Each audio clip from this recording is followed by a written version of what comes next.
All right, welcome to Titansgrave Diggers, where we analyze, dissect, and conjecture wildly about Geek and Sundry's actual play show, Titansgrave, the Ashes of Valkana. This is our pre-Gen Con episode before the big convention starts in Indianapolis. You can feel the gamer energy in the air, the sweat, the excitement, whatever you want to call it. I am, of course, one of your hosts, Chris, here as always with Eric and Shannon. And this episode we had, we had more creepy teddy bear action. We had mermaids. We had, and then just a gate just also happened to open. So there was quite a bit what happened. This is, I think, was a perfect episode for the show to end on before a bunch of Titansgrave's fans go to Gen Con to see Will and to play games and to also get really exposed to the rule system itself. So this is kind of exciting in a certain sense. Yeah, I think so too. I was thinking about this episode and I thought, this is kind of a real transition episode. And then I thought to myself, how many transition episodes are they going to have? We say that like every week, but this one was, you can just tell. I mean, obviously, you end up at the precipice of the gate where the big bad evil prophet is on the other side. I don't think Will's going to throw a curveball at this point and have some old lady come crawling through and have it be anticlimactic. So I'm anticipating the next episode's going to be a big throwdown fight. You're anticipating everybody coming and working against them. Runstable's going to turn evil. Voss is going to turn evil. Slethk is going to turn evil. Everyone's just going to pile on. That's right. They're all going to turn against each other. Yeah, it'll be one big, just one big pile on each other. It's funny when you make the comment about Sleth turning evil.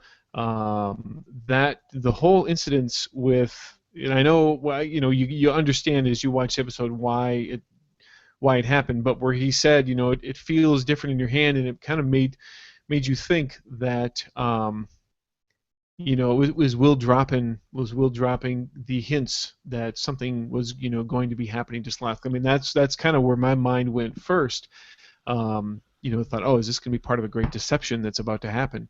But, when it just turned out that it opened up the gate itself, I don't know. I guess I'm still not 100% convinced that may not happen, but it made sense at that particular moment. I still super don't want Sleth to be evil. Well, it's not that he's going to be evil. I just think that he's or possessed or dead. I don't want him to die. Yeah, that's funny because when that whole part was really good suspense, because Will was really escalating the suspense all the way through that with his description of how the staff, kind of the top disassembles and the whole process of the crystal coming out, lighting, and then the hands pushing it into the thing. I mean, all that was building really nice suspense, and I'm sitting here thinking, Sleth, he doesn't feel right, he doesn't feel good, and very few times do I actually watch something or experience something where I start getting goosebumps. And I started getting goosebumps because I'm thinking, here it comes. Sleth's going to turn bad, and I'm going to be justified for saying what I said. But alas, I'll have to wait till next week to either be proven right or have to eat crow again. That's interesting because, I mean, if they do end up having the big showdown next week's episode, which I certainly could see that happening, but it kind of makes me wonder if that will happen, because really, once the episode was over, I kind of started looking at this, the armchair GM, and I thought, okay, so is the next session going to be the big battle, and then the session after that is, the epilogue, basically, where, things are kind of wrapped up, and you have your Princess Leia award ceremony kind of set up at that point, is it going to be one of those ones where they have to go a little bit into the prison, explore some things, find some things out there, and then in the final episode have that final battle, and then then it's a quick, just box text epilogue which kind of ends the campaign. I mean, I've done both, because a lot of it depends on the type of event you're running, but I don't know. It could, from a structural standpoint, it could really go either way. Honestly, how quick the combat it is. So, like, you're used to setting it up so that you have the big boss battle, and it's an all-night battle or an all-episode battle. It's a long thing, and I think with how quick the combat is in this, like, that might not be the case. There might be time for the big boss battle and also plenty of epilogue in one episode. Yeah, and the other thing that I think it sometimes gets kind of lost is, you know, extended combats are really fun, but they can be really not interesting when you're not involved in them.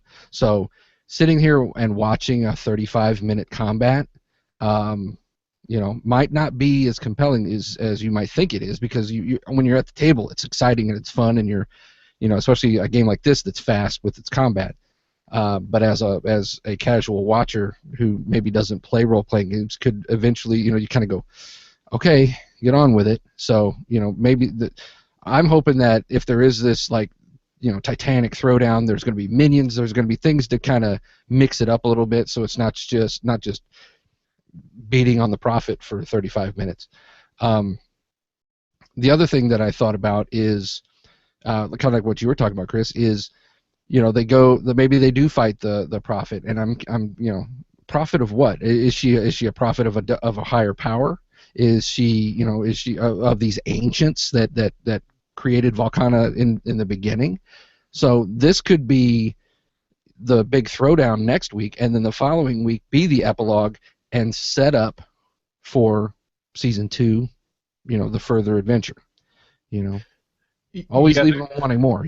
Not only, go ahead. sorry, not only season 2, but if they don't end up having a season 2, it could be for adventure modules that you can run at home. It could be the setup for that, which I think that would be kind of a cool and interesting idea. Yeah, I guess there really is a lot of ways it could go. I mean, there's plot threads, and there's secret knowledge amongst the PCs that hasn't been shared. I mean, Lemley's secret, the amulet that Keliel knows, that hasn't. She knows what it is, and has not come up yet. And if there's a big old battle next week, it may not come up next week either. So, and I think that's something that still needs to be revealed. And one other point to, so something that you said, Eric, is this is where I think the rules of this particular game system kind of shine, because you're absolutely right. If this was a more tactical based kind of game, where I'm going to take my 5-foot step and I have all these different bonuses and I'm going to do this particular action, that is not necessarily entertaining to watch. But when you have a game like this that has certain story elements in it where you can describe some of the action and make it a bit more visual, even though the numeric result isn't necessarily going to change if you do something spectacular or not spectacular, that helps a lot in keeping that immersion with longer drawn out combats. Absolutely. Let's switch topic. I actually want to jump back to the beginning of the episode, and this was something I really actually appreciated quite a bit. And this actually we have a question here too related to this, so we'll get to that here in a minute. Speaking of which, for those of you who are just joining us, of course, you can go ahead and post questions. We'll try and tackle some of those at the end of the episode or whenever they feel appropriate. But the beginning of the episode, they're going down the stairs, and when you're playing with new players in a role-playing game, and clearly though some of these, we know that some of them have gamed before, but some have not. But I thought that this was a very good thing for Will to do as a game master, was creating and introducing essentially the concept of looking for secret doors. You don't if you never really played role-playing games before, stuff like that, like checking for traps or looking for secret doors or some of those things that aren't necessarily right in front of your face, you don't, as a player, know that you can even look for such things. And Will did a very good job of putting those thoughts in their heads and making them realize, oh, we can actually do this. The whole thing with Runstable being down there, which was super creepy and still makes me think he's evil, but so you have that, and him actually dropping the line saying there's all kinds of secrets in this place. So you have that super hint coming at you, and then all the cleaning nanobots, which was actually a very nice cosmetic feature of the game and the game universe. Both of those put together suddenly made them as players realize there is something that we can do to try and find something here. And I thought that was really, really well handled and a very good illustration for just straight up new players of any role-playing game. Yeah, searching for secret doors is such an old school trope. Using the paper map, and as you're drawing it and all that. I want to search here. I want to search here. So for older gamers, that's such it's ingrained in us. But yeah, for younger generation gamers and just new gamers, that's not so much a thing. And you've got video games and things like that, which would like highlight a secret door in blue if your character had a high enough skill in that, so it kind of does the work for you. So I think the cleaning bots kind of circling over that one little area, kind of highlighting it, that was kind of Will's way of doing the outline in blue. Hey, there's something over here. Because if you don't do it in a narrative sense, and you're doing it just purely based on perception checks and things like that, the minute you say, hey, make a perception check, people are going to get on guard because they think they're going to be ambushed, or they're going to say, oh, there's a secret door around here somewhere. So I think it was a clever way of him doing that. Talking about Runstable and that whole and addressing Megan's question about, she's asking what's going on with they go to this wine cellar, next thing you know they're in the little boy's room, and why the hell did the little boy have a bedroom in the wine cellar? That seemed odd to me too. Yeah. But I thought of it as sorry, I was just gonna interrupt you. I thought of it as something as like a panic room, or like something like that. It didn't seem like it was his main bedroom, but it was a place for him to go and hide that was locked away, and he'd still have Runstable with him, so he wouldn't be scared. But that was just kind of my thought on that. Yeah, a playroom of sorts is kind of what I think was the answer that I eventually settled on, because I did think that was a little unusual, and it struck me as maybe this was just a playroom for whatever the heck his name was, and Runstable. Yes, where they could go and just hang out, and then that's just kind of where Runstable ended up, because that's where his body ended up. Which, by the way, that Keelio continues to impress me as kind of being that player again, where that character, where not only is she as a player, Allison as a player, be very, very cognizant of, you have this many stun points, you have this many stun points, when the rolls are made, but her first statement when they discovered Hobbs' body was, loot the body. And that I actually laughed out loud on that one, just because there's always one player in every group that does that. It doesn't matter the emotional impact of what you're finding. They see that and they react exactly in that way. And granted, they didn't. Well, actually, no, they did. They did kind of go through the body, didn't they? Yeah, they did. And I was rather proud of that moment. But that I get criticized a lot when I do things like that. You kind of play on sympathies. Why did Hobb have to be there? Why did you have to even see his corpse or his remains? And the reason why you have to see that is it hammers home a statement or an emotional point. What killed Hobb? Did Runstable kill Hobb? Because that's creepy as hell. Or it could have been one of those things where Runstable put him out because he knew that Hob didn't have anything, or he was in danger, and he'd rather him, go to sleep and never wake up than, because that's what he said. Or he was gonna starve to death, or because he's in this house alone at this point. Like, his parents are gone, and yeah, he has all these robots, but there's also these dangerous animals walking around, and it's like, it's very likely that he could have died of natural causes too. Right. Yeah, just malnutrition, or something like that. Or I'm kind of fond of the idea of old Runstable just kind of euthanizing him and saying it's hey, it's better off you go like this.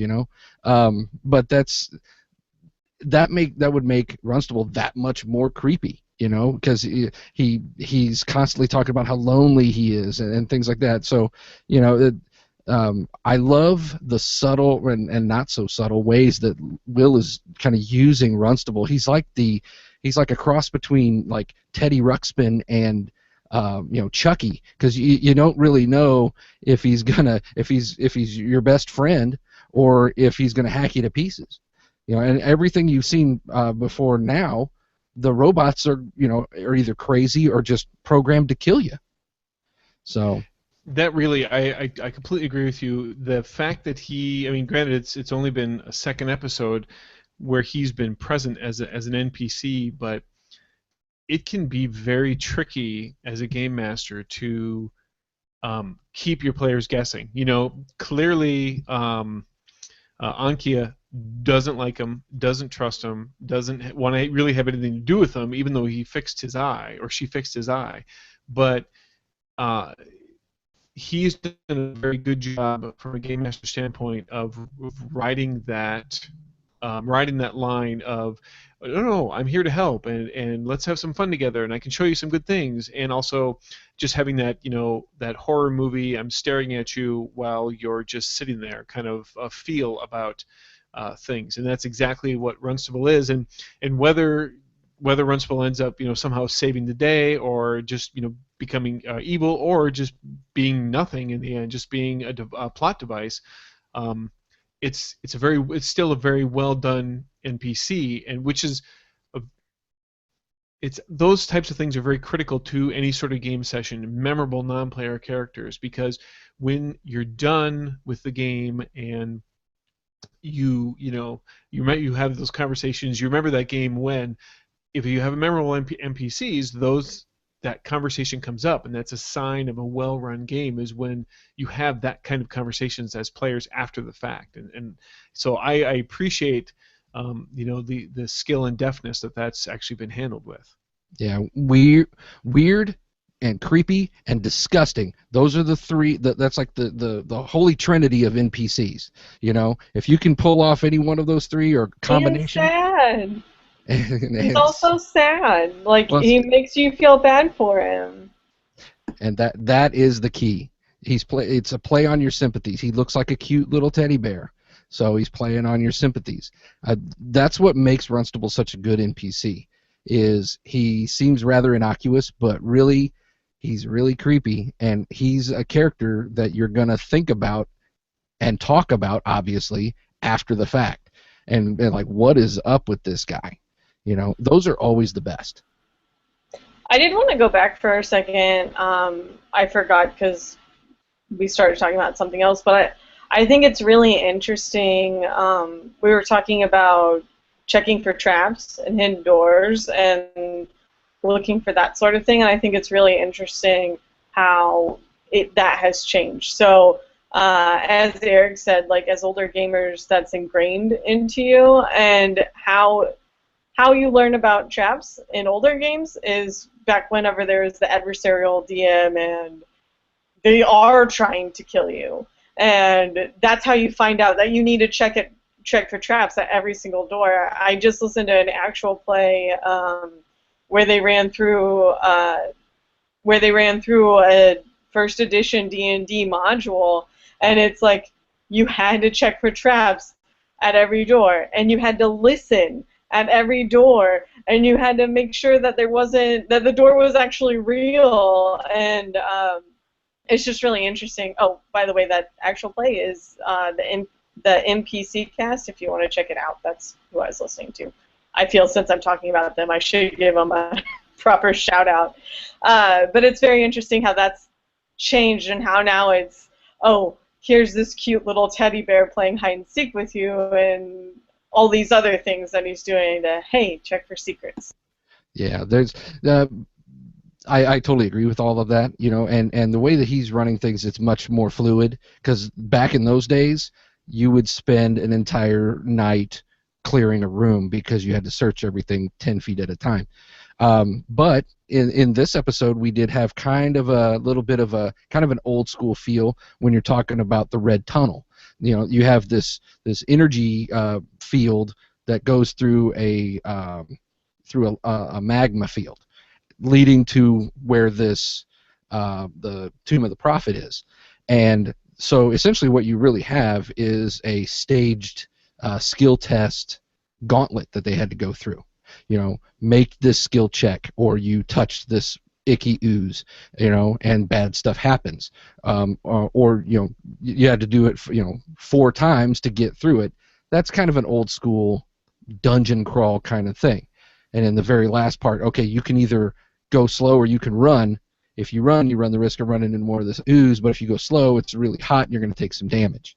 So yeah, I like that. I like that a lot too, and it did. You're 100% right. It had that nice kind of old school feel to it, and it was one of those things where most of the party they kind of got hammered a little bit in there, which is kind of what happens in those old school type of skill tests, where you have to make all these successive things, or you're just going to continue to suffer damage after damage. And I found it deliciously ironic that Sleth was then, pardon the pun, but he was on fire in regards to making all of those tests. It was only right at the very end that he failed a little bit. So that was amusing as hell to watch and see that happen.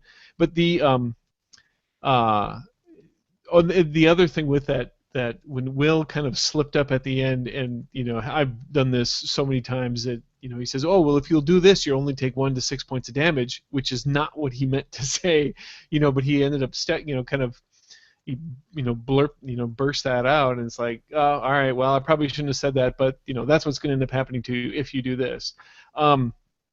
With that tunnel though, and I'm going to kind of go on a limb here, because I know that age-wise, Eric, Will, and I am almost at the same age as both you and Will. And one of the shows, and what I think that was also happening there, and I think certainly it was in the artwork, that it made this visualization even more true. Back in the day, one of my favorite shows was $6 Million Man, and then amongst those episodes, the most popular episodes were the ones where he encountered Bigfoot. Okay, and Bigfoot was actually, and spoiler alert, Bigfoot turned out to actually be a robotic creation or bionic creation by these aliens that were hiding out in the woods somewhere. So if you haven't seen it back from the 70s, I'm sorry, it's 40 years late. I think it's okay to spoil this stuff. But in getting access to, and I'll post a link, because I did find it on YouTube. So I'm going to post a link tomorrow about this. But in trying to get access to the aliens' lair or whatever, Steve Austin finds this tunnel, and it was basically almost exactly as described. It was circular instead, but the color scheme and the makeup of it was very, very similar to what we'll describe, with the exception that it was just a different color. And the effects that occurred, the skill checks essentially that Steve had to make when he was going through the tunnel were different. They weren't necessarily damage-causing effects. But knowing the type of homage that Will is trying to do here as he goes through and creating this world, this falls in a lot of that same age range of when he would have been watching those shows, and the admiration for that. And so I called him out on Twitter. Of course, I know he absolutely watches our show. I mean, why wouldn't he? But I'm thinking that may have been, whether it was subconscious or intentional, I think it was an homage to the $6 Million Man, which I was very, very happy to see. That thrilled me, because I used to love that show. It wouldn't surprise me. I mean, you pull inspiration from all kinds of things, that that you love. So whether he did it subconsciously, I mean, I've done things like that subconsciously, and then go back and go, oh, that's where I got that. So yeah, going back to your statement though of the oh, you took the when he said, oh, you took the D6, you could have took D6 damage there, and that looking behind the veil kind of thing. It plays towards a serious metagame instances where it's like, oh well, if I'm only going to take D6 damage and I've got 6 armor, then I don't have nothing to worry about. I could just cruise right through this. If my damage reduction is this, and a skeleton only does this much damage, well, I'm just going to walk through and let the skeletons beat on me all day because they're not going to hurt me. So that was I think it's a flub, and every game master's done it. But I think it was small enough that I think that they didn't play on it or anything like that. So I don't think that any harm was done. But yeah, that's definitely opening the door for something like that. And it's good that he's cognizant of it, that he made that mistake, and he even acknowledged it. So that way, hopefully, he won't make that mistake again. We're kind of running a little tight on time. Should we talk about the sex joke issue? Is it time to talk about that? Yeah, let's talk about the sex joke. Is it late enough at night? Are the kids in bed? Yeah. So, just as obviously, if you watch the episode, you kind of know what happened. They're getting to this dramatic point, and Slath is carrying the staff, and he, and then Will basically started dropping hints saying it feels different in your hands, and then Hank, Ankia, says, "Oh, is it getting harder?" And then you get that moment, that uncomfortable laughter, where you're thinking, "Okay, is everybody thinking this? Some people are clearly thinking this," and they start laughing, and they've done this before. There have been, innuendo or innuendo jokes in the show before, and everything's been fine when that's happened. It doesn't happen very often, but it does happen. When it happened here, this slap down that Will basically gave that as it cropped up. I mean, and this was, in game terms, this was a serious slapdown. He literally slapped Ankia down on the ground, gave her damage. There was no hiding from this damage, and there was no forgiveness for this damage. You are knocked down. The damage happens, and he made it very, very clear he was not going to, at that particular point, and even said it. You're trying to be funny while I'm trying to be dramatic, and I don't know. It's tricky because that kind of stuff always happens at a table. Always. It's almost always there. Unless you're playing with kids, it's there. It's always going to be there. Adult jokes are going to come up like that. And so it's a tricky balance where that stuff comes up, but you're a GM, you're trying to create a certain mood, you're trying to have a dramatic moment, and something like this comes up. And if you allow it, it can defeat your moment. And if you just shut the door on it, it can also defeat your moment, because suddenly now you've made things awkward. So I'm not calling any judgment calls on how Will handled it, except for it was certainly very heavy-handed, yet effective. But it was it's a really tricky situation, I guess. Yeah, I think. Well, I mean, yeah, what Hank did pulled everyone out of the mood of the room, and that's what Will's going for. And at the end of the day, this is a production. It's not just a sit around at a table with your friends. It's a production. So I think that was Will's way of saying enough's enough. And if you watch the episode, that wasn't the first time that Hank kind of overstepped himself. There was a point where before that, when they were talking about opening the door, and Hank goes, "Well, backstab the door because the door doesn't know you're coming." And Will looked at him and said, "You're such a munchkin." And that statement, I was like, well, is Hank a munchkin? Yeah. I mean, I'm right there with him, So I didn't disagree with it, but I'm like, when Will acknowledged it, I'm like, whenever somebody kind of acknowledges that and doesn't just take it as ha ha ha, you get a little tired of it at a certain point. And I think that when Hank did that, he pulled the entire room out of the moment. Everybody laughed, and like you said, you don't want to squash that all the time, because some of your best table moments are things that are said off the cuff and gets the whole table, peeing themselves because they're laughing so hard. That's the good stuff. That's the stuff you want. There's a time and a place. Exactly. There's a time and a place for it, and I think that was Will's way of saying enough's enough. And it was heavy-handed. I actually applaud him for what he did, because usually I'll just say, "Oh, you're attacked." Players start acting up, stop listening. Okay, roll for initiative.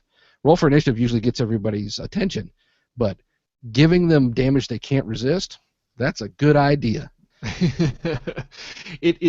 Yeah, and I guess too, it really, and you can't put it all on the game master for that. I mean, there is, as a player, you also need to be aware of kind of what's going on. I mean, yes, granted, you may not know that you're heading into a dramatic moment, but clearly what was going on at the time, there's some tension. There certainly is the need to pay attention, and it certainly has been established that this is serious of what's happening. There's not a comical 5 beer in a party, or 5 gold in a party kind of thing going on, or there's not any more comical NPCs. It is them.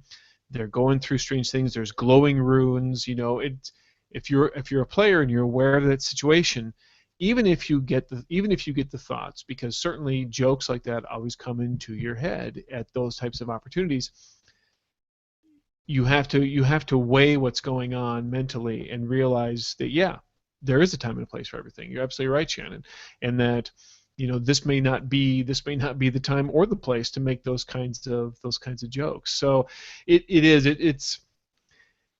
it was a very, as we've pointed out several times throughout this series, it's very good at providing great textbook examples of stuff that occurs at a gaming table.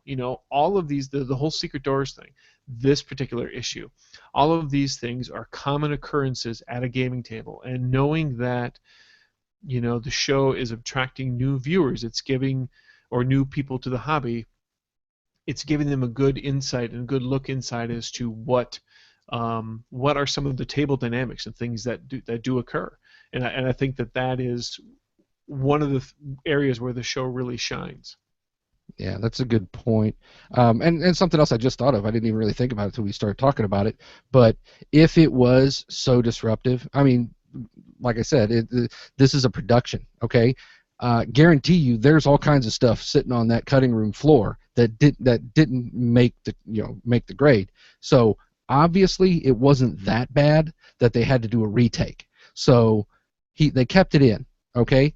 Well, it was a funny moment. It was a funny line. And like I said, sometimes those are some of the things you remember, and you have a good time with it. It's supposed to be fun. That's what this game's all about. And so they didn't cut it out because it was that inappropriate. It was but it was enough that Will, haha, funny, smack him on the nose like you do a puppy and move on, and I think that's the most effective way of doing that. Yeah, it's funny. No, shut up. Yeah, we're trying to accomplish something. All right. Well, I think that we are getting about around time. I know that we started late, but I think we've made up for it on the back end. So, of course, for those of you who are watching this before you go to Gen Con, or for those of you like Eric who are participating in it before going to Gen Con, hope that you guys have a great con. Don't forget that, as always, you can find us on Google+. Just look for Titansgrave Diggers. You can also find us on Twitter. We're active on there. We are at TG Diggers. So please hit us up there, say hello. And of course, actually, and if you want to get, if you haven't got enough of Eric or Shannon, you can always find them on the Gamers Table podcast as well. So, and you can find that at gamerstable.com. I'm sure that you've had enough of me, but if for some reason you're a glutton for punishment, you can find me. I'm occasionally will be on Fear the Boot, which is at feartheboot.com, or you can look up some of my other stuff on tabletalesseries.com. And there's plenty of URLs now for you to completely forget at this point. Either one of you guys got any last minute thoughts here before we wrap things up? Well, like you said, I will be at Gen Con this weekend. So if any Titansgrave Diggers come up to me, Diggers fans come up to me and say 5 gold in a party, I'll buy you a beer. Ooh, very nice. I won't be at Gen Con. If you want to know how sad I am, I'm tweeting about it a lot on my personal Twitter account. That's true. Yes, I will not be there as well this year, but I have a great excuse because my wife is actually climbing Mount Whitney, so she's hiking up there. So good for her. Good on her for doing that. So, all right. Well, everyone, have yourself great games and enjoy Gen Con if you're going, and we will see you in the Ashes, and we've got about 2 weeks left here, folks, and then we'll see kind of where things go from there. So thanks again for everybody for joining us, and yeah, we'll see you in the Ashes.